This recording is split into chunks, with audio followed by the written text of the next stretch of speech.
Hello friends, नमस्कार. Supriya kitchen टीममध्ये तुम्हा सर्वांचं स्वागत आहे. आज आपण पाहणार आहोत गावाकडची आणि पारंपरिक चवदार रेसिपी, खलबत्त्यात वाटलेली हिरवी मिरचीची भाजी. तर चला हे कसं बनवायचं ते पण पाहूया. जर तुम्ही खलबत्त्यात वाटून घेतला नाही तर मिक्सरमध्ये केला तर त्याचं वाटण जे आहे ते पेस्ट बनून जातं. आपल्याला पेस्ट इथं नाही पाहिजे, त्यामुळे खलबत्त्यात वाटून घ्यायचं आपल्याला. आणि ही रेसिपी जी आहे, भाजी जी आहे, भाकरीसोबत अप्रतिम लागते. तर चला याला काय काय लागते आणि हे कसं बनवायचं ते पाहूया. सर्वप्रथम आपण इथे हिरवी मिरच्या घ्यायचं आहे आणि ते छानपैकी धुवून घ्यायचं आणि देठं काढून घ्यायचं आहे आपल्याला. देठं काढून घेतल्यानंतर मी इथे एक खलबत्त्यामध्ये ह्याला वाटून घ्यायचं, दाटसर वाटून घ्यायचं आहे. जास्त बारीक या पेस्टसारखं नाही करायचं आहे, थोडंसं दाटसर पाहिजे. तर तुम्ही पाहू शकता अशा प्रकारे मी इथे ह्याला वाटून घेतलेलं आहे आणि हे एका प्लेटमध्ये मी इथे काढून घेते. त्यानंतर इथे लसूणच्या पाकळ्या पण घ्यायचं आहे. आपल्याला लसूण घालायचं आहे, कांदा वगैरे काही घालायचं नाही. कमी सामग्रीमध्ये तुम्ही हे भाजी बनवू शकता घरातच. तर इथे लसूणच्या पाकळ्या घेतलेल्या आहे मी, 5 ते 6 पाकळ्या घेतलेल्या आहे. ते पण थोडंसं आपण इथं याला वाटून घ्यायचं आहे. हे पण कुटून घेतल्यानंतर हे पण आपण काढून घेऊया. आणि इथं मी चुलीवर ऑलरेडी एक कढाई ठेवलेला आहे, तेल गरम व्हायला ठेवलेलं आहे. 2 चमचे भर एवढं तेल घातलेलं आहे. तर इथं तेल पण छान गरम व्हायला सोडू देऊया. 2 चमच्याभर एवढं तेल, जास्त तेल पण लागत नाही. कमी तेलामध्ये पण तुम्ही बनवू शकता. जर तुमची हिरवी मिरची जर तिखट असेल तर कमी घेऊ शकता, जर तिखट कमी असेल तर जास्त पण घेऊ शकता. त्यानंतर इथे जिरे आणि मोहरे घालून घेऊया.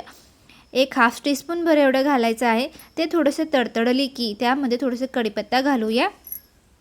आता कढीपत्ता घातल्यानंतर जे आपण हिरवी मिरची दाटसर आणि लसूण घेतलेलं आहे ते पण याच्यामध्ये घालून घेऊया. छानपैकी याला परतून घ्यायचं आहे. हिरवी मिरची तेलामध्ये छान असं परतून घेतला तरच तुमची भाजी छान आणि चवदार बनते. आता थोडंसं लसूण पण परतून घेतल्यानंतर जे दाटसर आपण वाटून घेतलेलं आहे हिरवी मिरची ते याच्यामध्ये घालून घेऊया. आणि याला पण छान असं थोडीशी जे आपण चुली पेटवली आहे, आग थोडंसं कमी ठेवा. जास्त आचेवर तुम्ही ह्याला शिजवायचं नाही आहे. आणि थोडंसं आपण हळद पण घालून घेऊया, एक हाफ टीस्पून भर एवढं. आणि थोडंसं गरम मसाला आणखी थोडंसं. आणि त्यानंतर थोडंसं धनिया पावडर घालून घेऊया.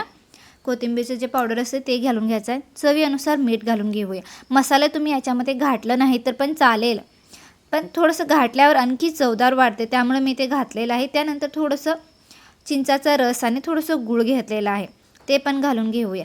जर चिंचाचा रस तुम्हाला घालायचा नसेल तर तुम्ही इथे दही पण घालू शकता, खूप छान आणि टेस्टी लागतं. आता गूळ आणि चिंचाचा रस घालून छानपैकी ह्याला परतून घेऊया.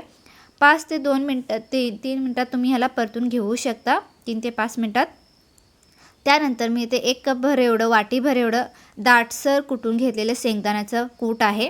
तुम्ही थोडंसं बारीक केलेलं कूट पण घालू शकता, नाही तर दाटसर पण घालू शकता. आणि हे घातल्यानंतर छानपैकी मिक्स करून घेऊया. मजेदार टेस्टी आता आपली झणझणीत आणि मजेदार भाजी तयार झालेली आहे. तुम्ही पाहू शकता किती सुगंध आले की थोडंसं ह्याला काढून साईडमध्ये ठेवू शकता. नाहीतर मी ते थोडंसं तळायला लागत होतं, शेंगदाण्याचं कूट घातल्यामुळे तळायला थोडंसं लागत होतं, म्हणून मी ते थोडंसं पाणी घातलेलं आहे. पाणी घालून 2 मिनटं परतून घ्यायचं आहे, जास्त नाही, फक्त 2 मिनटाला परतून घ्यायचं आहे.